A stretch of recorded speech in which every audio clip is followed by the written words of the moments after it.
que é bom pra mim é onde eu quiser estar. A estrela ainda brilha, ela é quem vai me guiar. Ser guerreira é minha sina, batalhando pra vencer. Tenho voz pra ser ouvida, tenho sonhos pra viver. Não vão mais conseguir me anular, me calar. Ninguém vai me impedir de cantar e lutar. Seja em casa, no campo, na rua ou na praça. Chega de mordaça, agora eu vou falar. Porque eu sou mulher pra fazer acontecer. Eu sou uma delas, são elas por elas, ocupando os espaços de poder. Nesta sexta-feira, você acompanha um resumo das aulas da semana sobre políticas públicas para as mulheres nos governos do PT. Eu sou Denise Motadal, secretária nacional de enfrentamento à violência contra mulheres do Ministério das Mulheres. E na aula de hoje, nós vamos nos dedicar a conhecer o que está sendo desenvolvido e implementado pelo Ministério das Mulheres em termos das políticas públicas para as mulheres atualmente. Bom, houve um desmonte muito grande das políticas públicas que vinham sendo implementadas no Brasil desde os anos 80, naquele momento pré-constituinte, até a atualidade. Esse desmonte aconteceu por conta do golpe contra a presidenta Dilma Rousseff e que interrompeu as políticas que vinham sendo implementadas e colocou à frente do nosso país um governo que, infelizmente, desmontou diversas políticas públicas porque trabalhou com o conceito de mulher como se as mulheres não tivessem autonomia sobre a própria trajetória social, política, profissional, direito sobre o próprio corpo. Então, esse desmonte trouxe impactos fortes.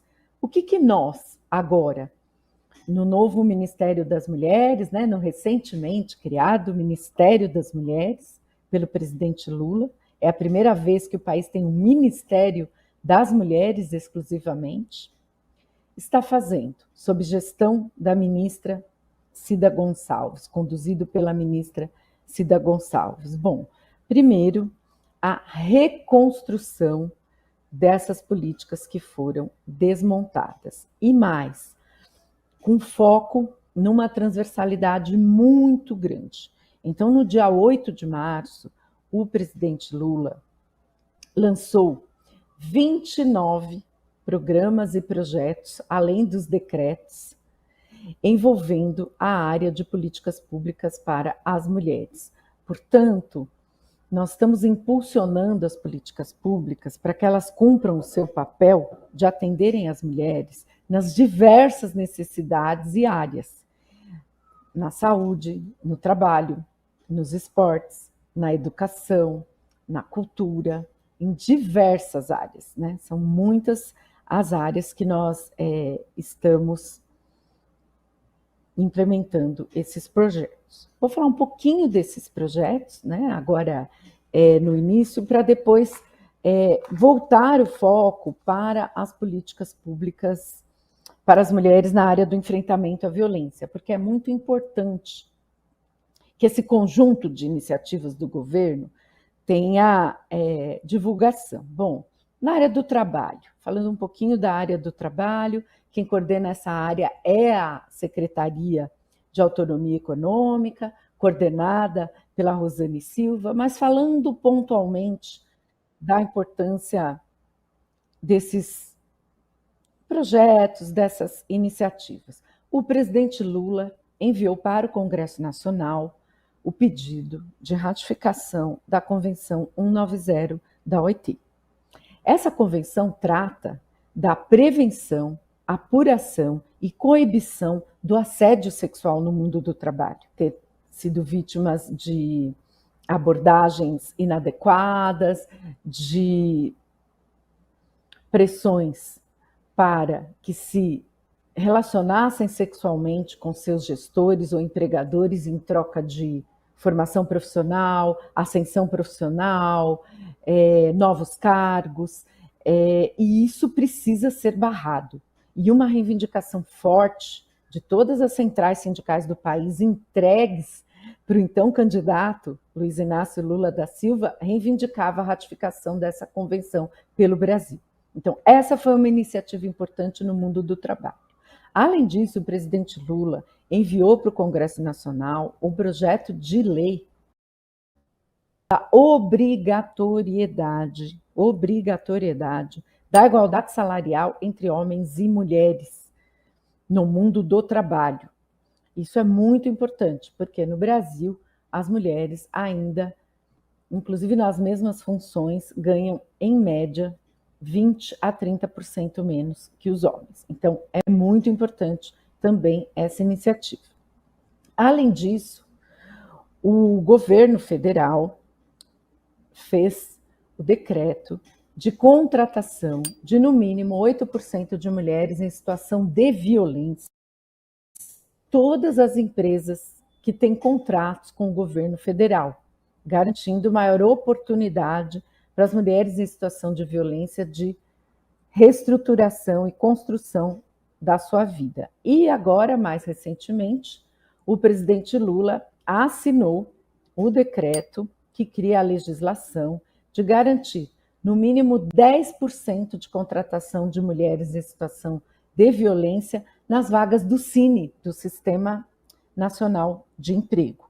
Então, isso vai também sendo uma política importante para o conjunto das mulheres, a igualdade salarial e a Convenção 190 da OIT, e também para as mulheres em situação de violência, porque muitas vezes um emprego é a porta para a mulher sair, romper com a situação de violência, para que essa situação de violência não se agrave e ela não seja assassinada. Então, são iniciativas importantes. Assim como o presidente enviou para o Congresso Nacional o projeto que cria licença maternidade dentro do projeto Bolsa Atleta do Ministério dos Esportes, como ele criou o Pronatec Mulher dentro do Ministério da Educação para garantir maior acesso das mulheres ao ensino técnico, para que elas possam, a partir daí, terem uma maior escolaridade e buscarem mais e melhores empregos. Uma parceria mulheres com o Ministério da Promoção da Igualdade Racial, de criação do dia 14 de março, que é o Dia Nacional de Enfrentamento à Violência Política de Gênero e Raça. Então, essa data se tornou uma referência, que é a data do assassinato da vereadora do PSOL, Marielle Franco, e a partir daí foi instalado um grupo de trabalho interministerial para que nós possamos elaborar ações de enfrentamento à violência política de gênero e raça contra as mulheres. Na área da saúde, a parceria para a dignidade menstrual, então nos kits do Sistema Único de Saúde serem distribuídos também absorventes higiênicos e, concomitantemente, um processo de orientação sobre os direitos das mulheres na área da saúde da mulher. Então, são parcerias, né? O enfrentamento à violência obstétrica, a garantia do parto humanizado na área da saúde, que são também fundamentais para as mulheres. Então, isso falando um pouco, foram diversos, né? Foram 29 projetos e programas lançados, inclusive pelo Ministério da Cultura, editais. Olá a todas, a todes. Meu nome é Tamires Sampaio. Eu sou de São Paulo, sou advogada, tenho um mestrado em Direito Político e Econômico, sou militante do movimento negro, militante petista, e atualmente eu estou como assessora especial do ministro da Justiça e Segurança Pública, o ministro Flávio Dino, e sou coordenadora do PRONASSE, que é o Programa Nacional de Segurança Pública com Cidadania. Quero saudar o programa Elas por Elas, para mim é uma felicidade estar aqui falando com vocês, em especial para explicar um pouquinho mais sobre o que é esse programa, como ele foi criado, de onde surgiu e como ele se relaciona com as políticas para as mulheres, em especial as políticas de enfrentamento à violência das mulheres, né? Então, vou começar a falar um pouco da concepção do programa, né? O Programa Nacional de Segurança Pública com Cidadania, o que significa isso, né? Da onde que vem esse termo? Historicamente, no Brasil, a gente aprende e entende a segurança pública numa perspectiva da manutenção da ordem, prevenção de risco, e isso aliado a uma sociedade que foi construída com base na exploração da população negra a partir da escravidão, no genocídio dos povos indígenas, no genocídio da população negra, né, que o movimento negro há muito tempo denuncia, ou seja, né, através dessa dinâmica do racismo estrutural, a política de segurança pública, historicamente no Brasil, acaba se tornando uma política de criminalização, de exclusão, de encarceramento e de naturalização das violências, né, em especial dos homicídios, né, da morte que acontece em torno dessa população.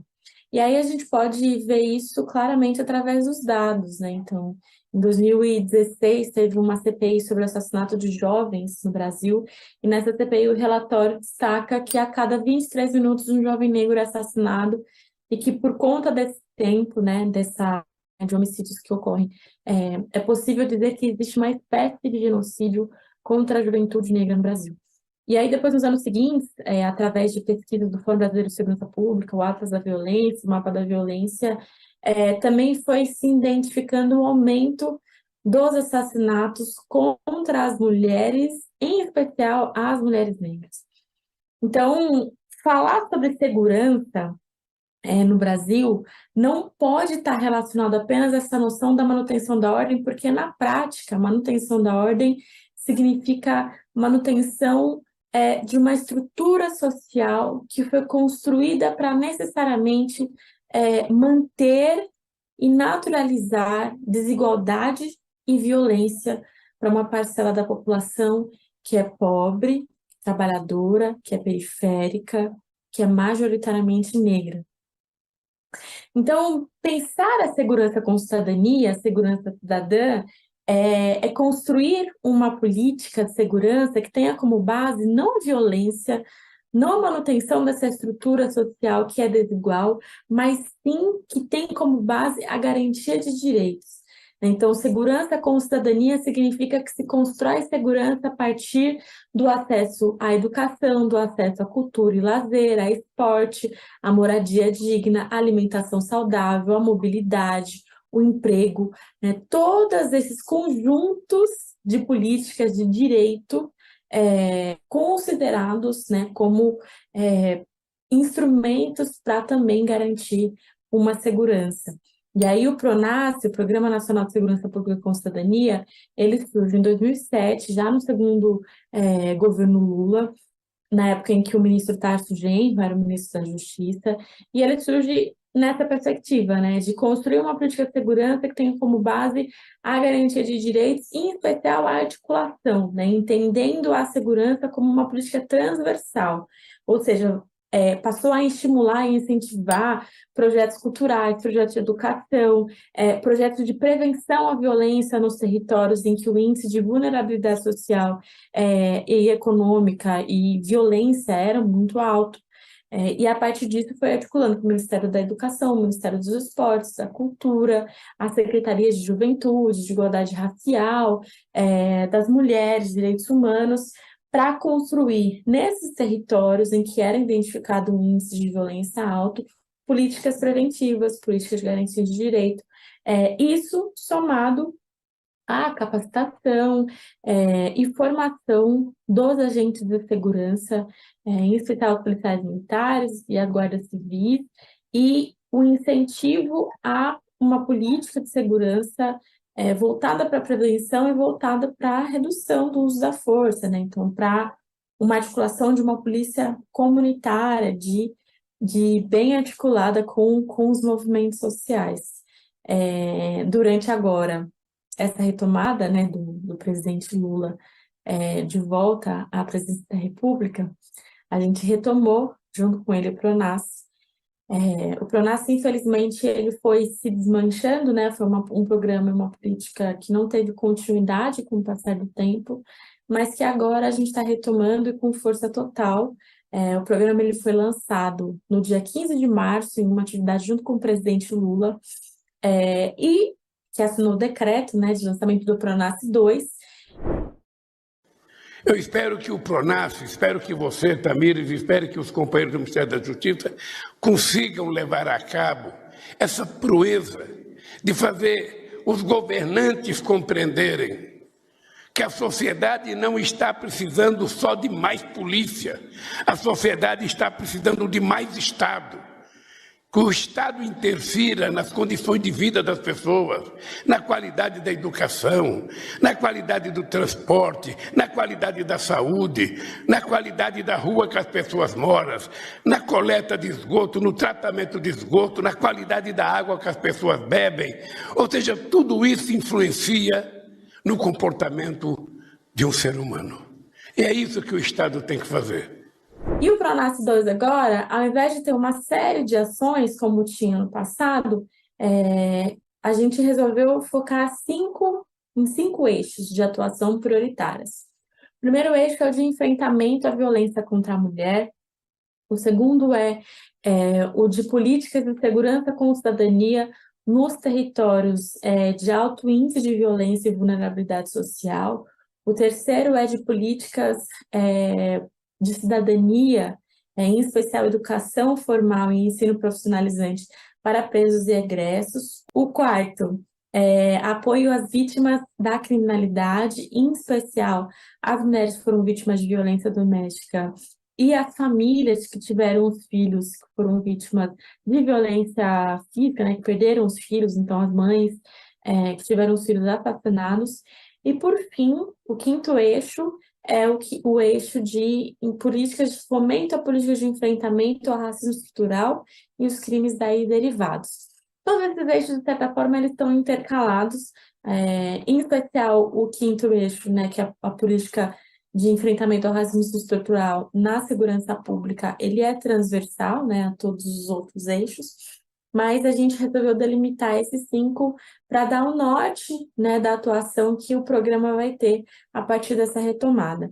Eu vou aqui nessa nossa aula focar em especial no primeiro eixo, que é o de enfrentamento à violência contra a mulher, em especial enfrentamento ao feminicídio, porque acho que é nesse mês passado agora, o mês de março, é um mês em que a gente está tendo uma maior articulação, uma maior preocupação para garantir isso, porque os índices que têm sido colocados em relação à violência contra a mulher, em relação ao feminicídio no Brasil, são assustadores e têm aumentado, né, a cada ano. No último ano, a gente teve agora, no início do mês de março, uma pesquisa do Fórum Brasileiro de Segurança Pública que mostrou que todos os tipos de violência contra a mulher aumentou.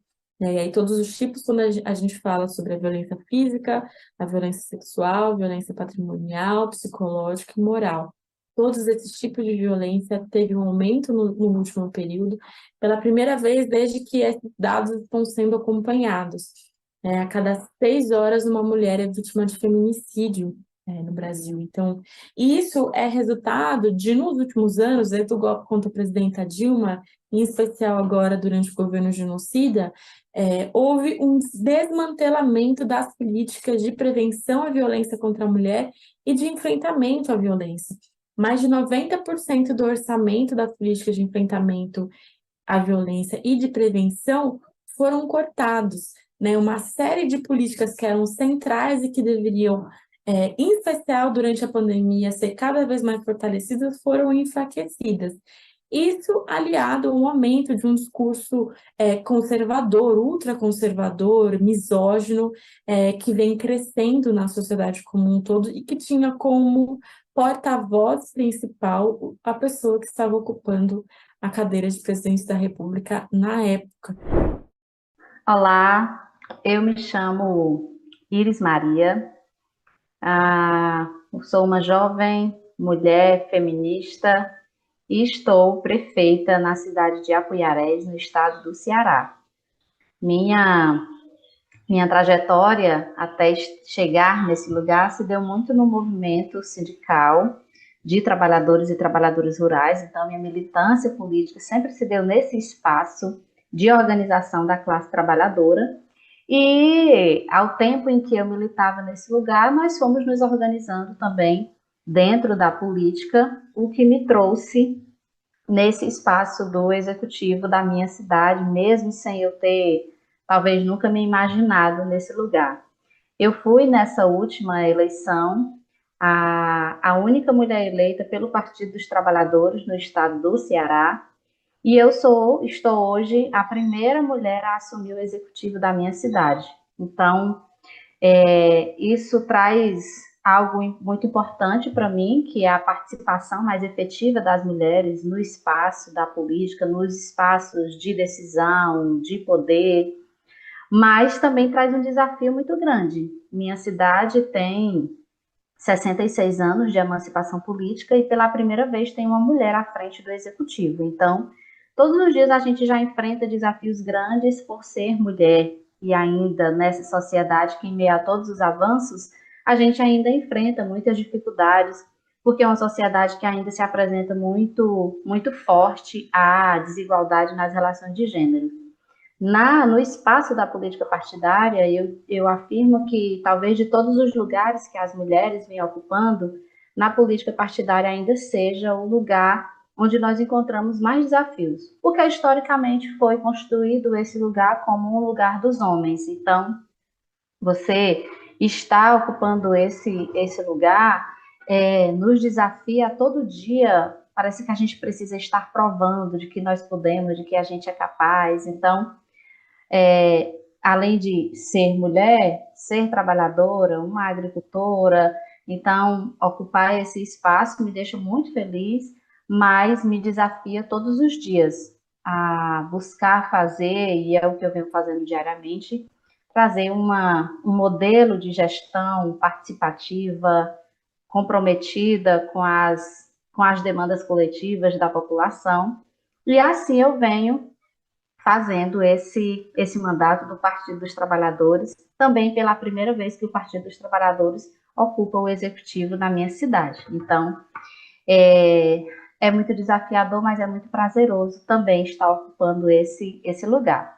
E aí eu recebi o convite de poder vir aqui nesse coletivo conversar, passar um pouco para vocês sobre a experiência do programa Bolsa Família no meu município, trazer algumas questões referentes, inerentes a esse programa.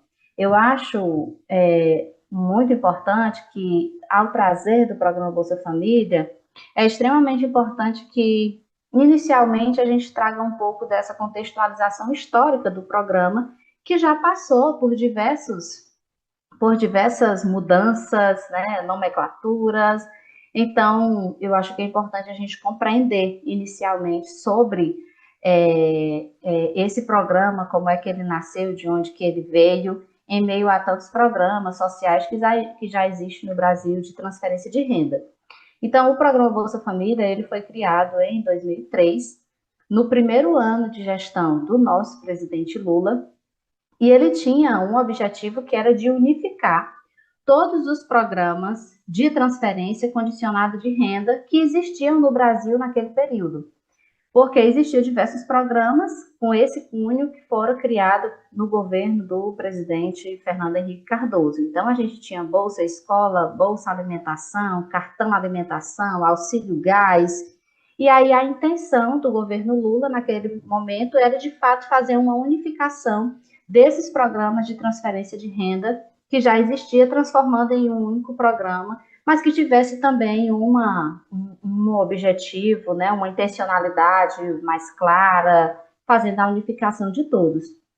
Então, daí foi criado o programa Bolsa Família, que além da transferência de renda, ele se apresentou e ele propiciou, na verdade, o acesso às famílias beneficiadas aos serviços de saúde, de educação, a todos os beneficiários do programa Bolsa Família, porque ele veio trazendo algumas condicionalidades no que diz respeito a participação efetiva no programa. Então, para que eu fosse beneficiária, para que eu seja beneficiária do programa Bolsa Família, eu preciso cumprir algumas condicionalidades, e isso me leva a buscar o programa, a buscar os serviços de saúde e de educação.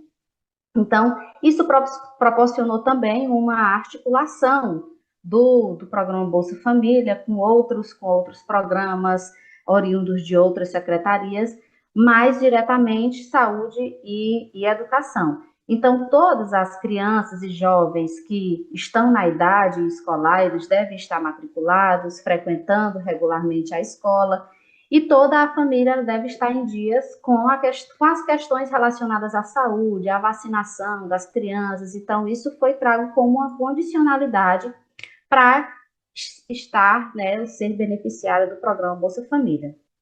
Durante o último governo, o governo do presidente Jair Bolsonaro, nós tivemos uma mudança do programa Bolsa Família, que foi substituído pelo Auxílio Brasil. E não foi uma mera mudança o nome do programa. Na verdade, mudou muita coisa do programa, inclusive tirando essas condicionalidades que se apresenta desde o nascimento do Bolsa Família como uma contrapartida dos beneficiários.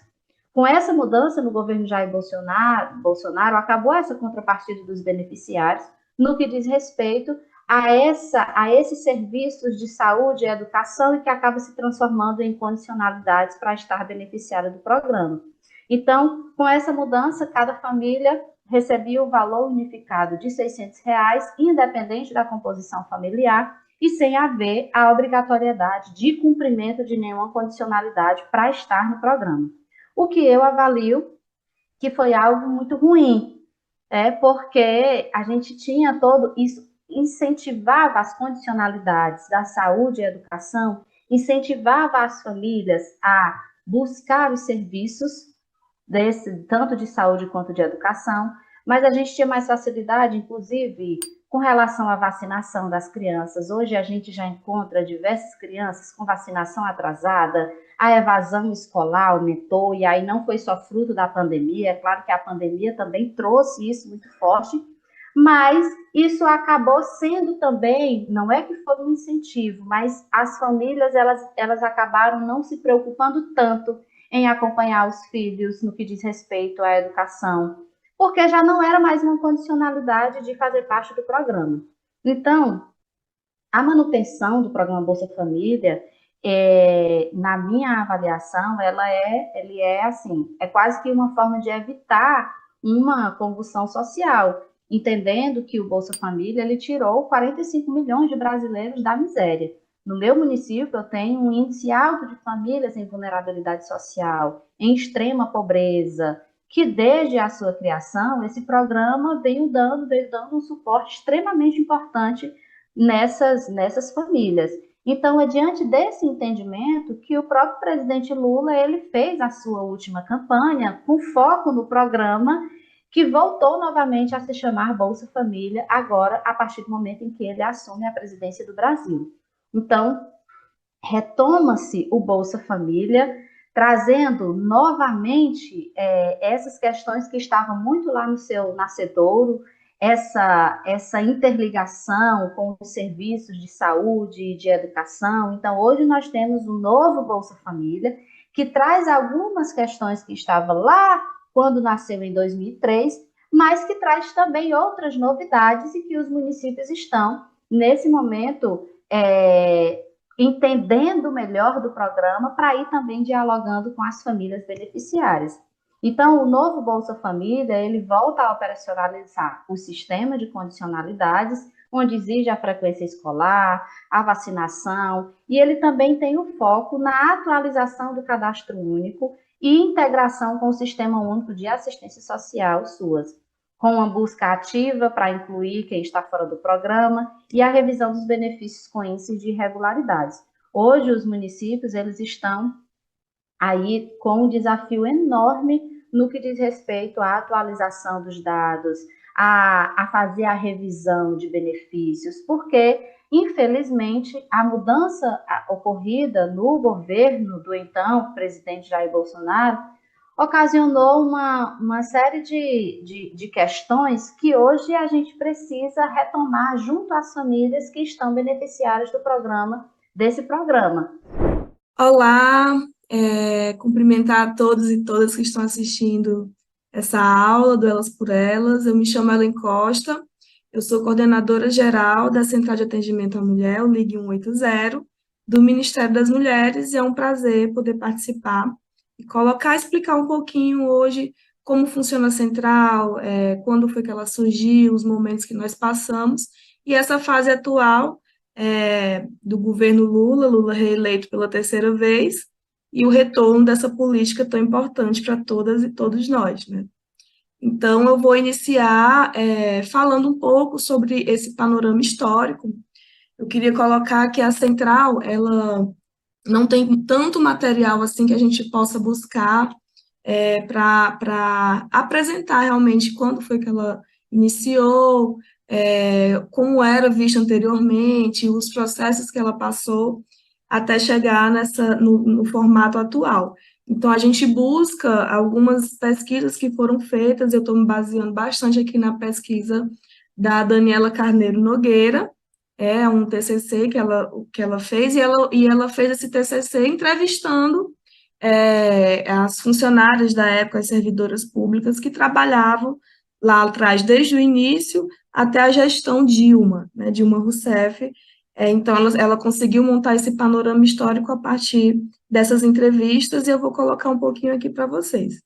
Então, a Central de Atendimento, ela inicia lá atrás, assim que Lula é eleito, em 2003, ele convida a ministra Nilceia Freire, nossa saudosa Nilceia Freire, para ser a secretária de Políticas das Mulheres. É o primeiro organismo que é criado, é ligado à presidência da República, e dentro da criação dessa Secretaria de Políticas para as Mulheres, na época, houve também a criação da Ouvidoria da Mulher, né? E essa ouvidoria, ela servia para solucionar problemas internos e também funcionava como canal de diálogo com a sociedade e recebia os relatos de violência.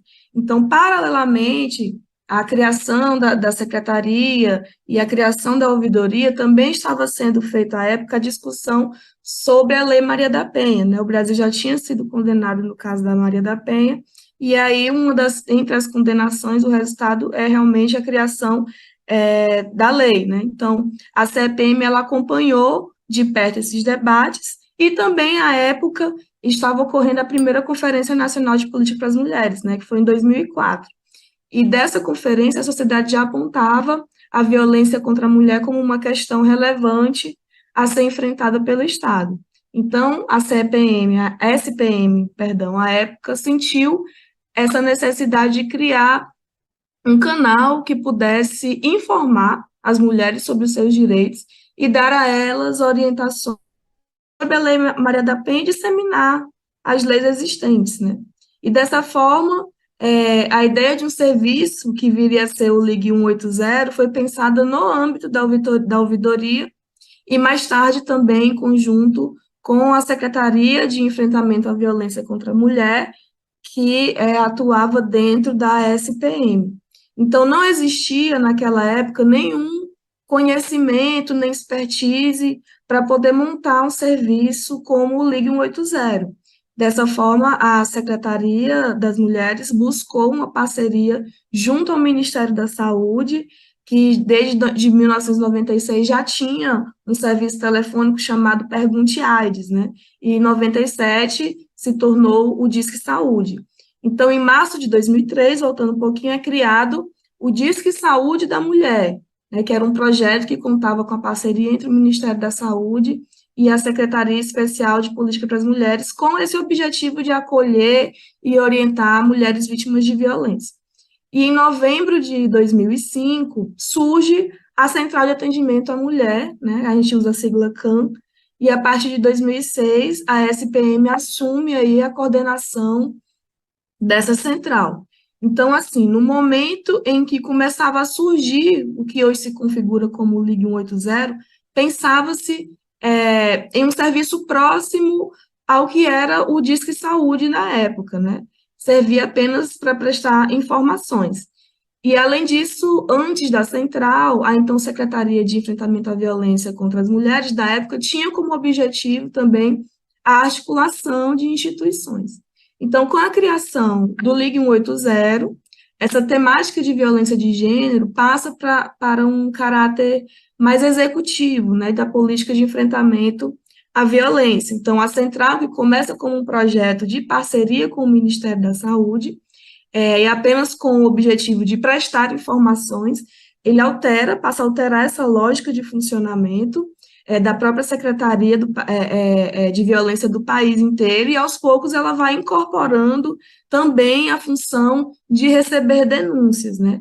E aí, já agora, em 2014, o Ligue 180 ele incorpora oficialmente a função de Disque Denúncia, passando a receber e encaminhar denúncias, né? E, além disso, também havia toda uma articulação com o Ministério das Relações Exteriores para o Ligue 180 também ser utilizado e poder atender em outros países, chegou até 16 países à época, né? Hoje, o Ligue 180 ele é definido, segundo a legislação, como um serviço telefônico de utilidade pública, de âmbito nacional, disponível às mulheres vítimas de violência, que serve aí, no geral, para prestar informações sobre direitos, encaminhar denúncias, prestar informações sobre serviços, e ele deve estar disponível ininterruptamente, né? A base legal ela é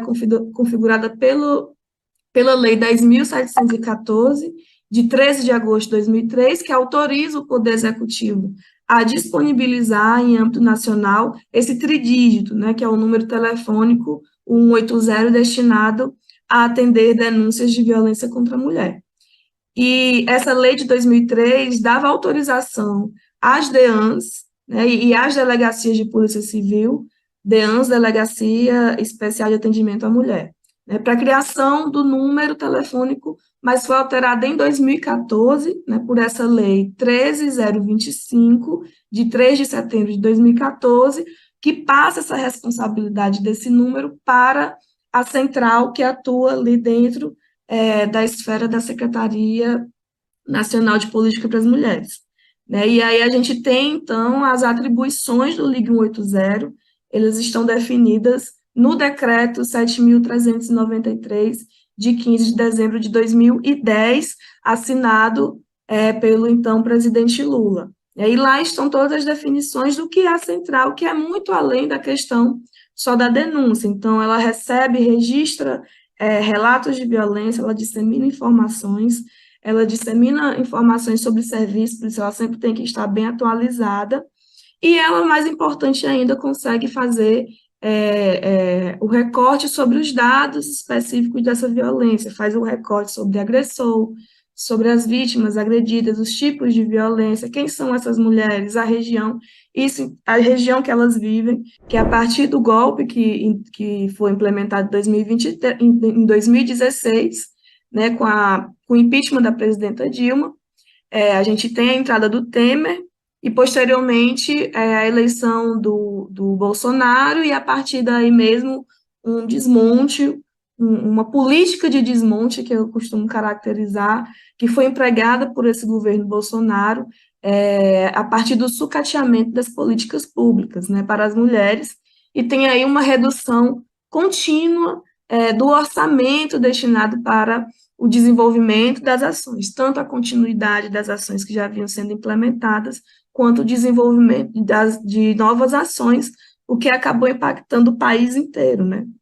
Então, a gente tem, a partir do governo Bolsonaro, o sucateamento da Central de Atendimento à Mulher.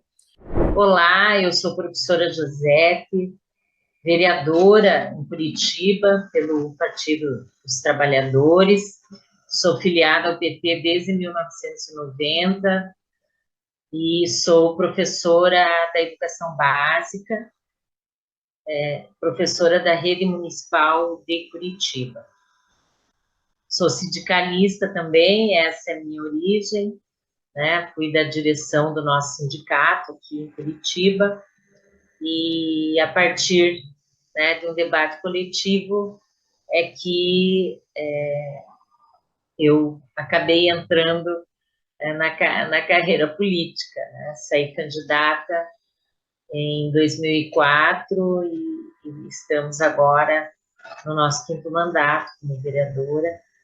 Então, essa é a minha trajetória.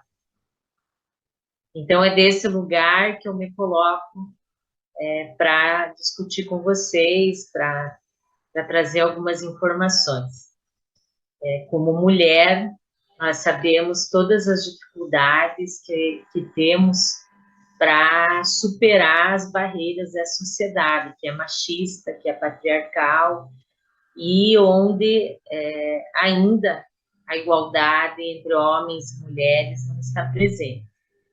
Ainda são os homens que ocupam a grande parte dos espaços de poder, seja numa empresa privada, seja no executivo, nos legislativos.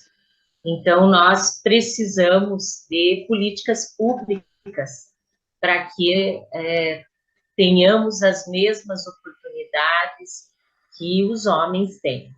E eu gosto sempre de falar que nós não queremos ocupar o lugar dos homens, nós queremos ocupar o nosso lugar. Nós somos quase 52% da população brasileira, e se nós nos reportarmos aos parlamentos, né, não chegamos nem a 15% de mulheres ocupando esses espaços.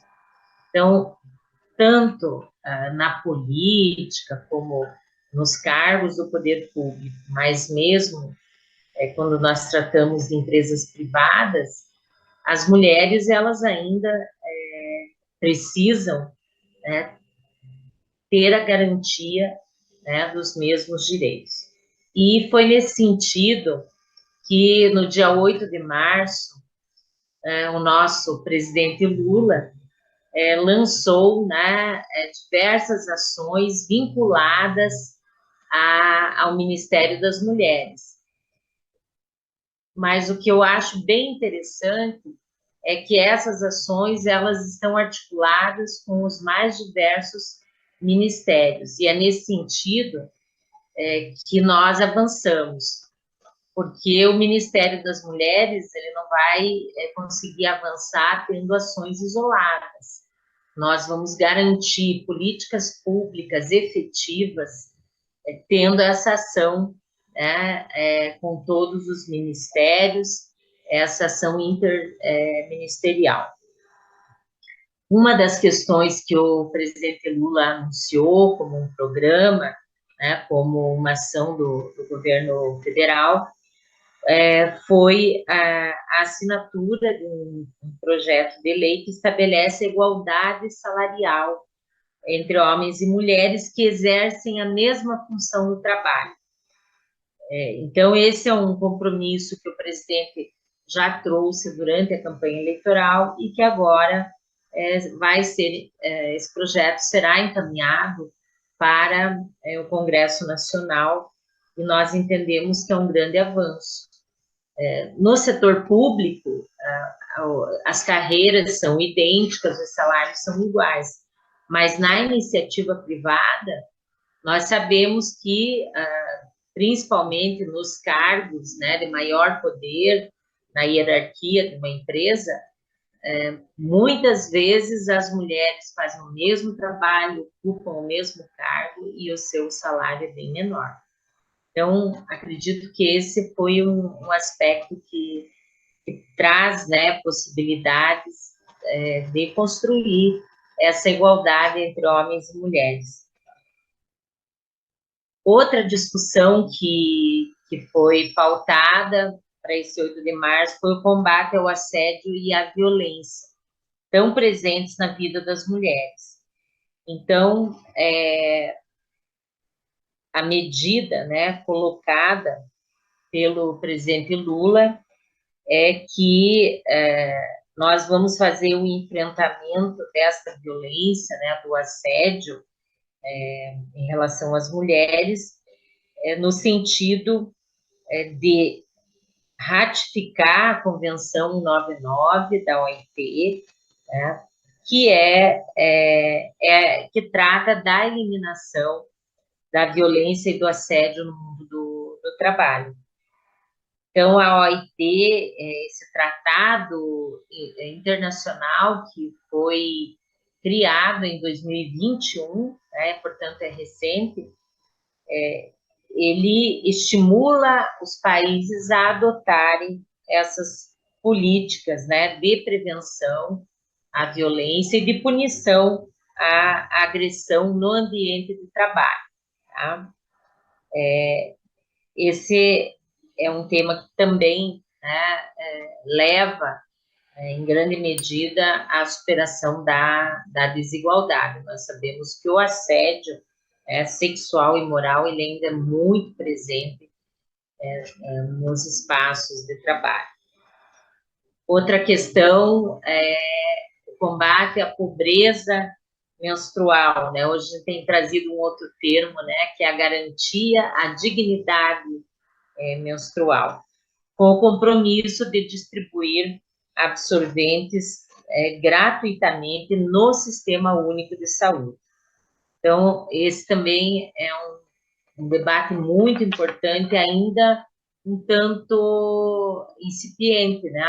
São poucos os lugares onde se faz esse debate, mas esse é um problema, né, que interfere no dia a dia das mulheres, né? Nas escolas, que é onde eu sempre trabalhei, a gente sabe que muitas vezes nós temos meninas que faltam aulas porque não têm acesso a um absorvente, né? Então, não é possível no país nós termos nossas jovens, nossas adolescentes não indo à escola por não ter acesso a esse item que é tão básico.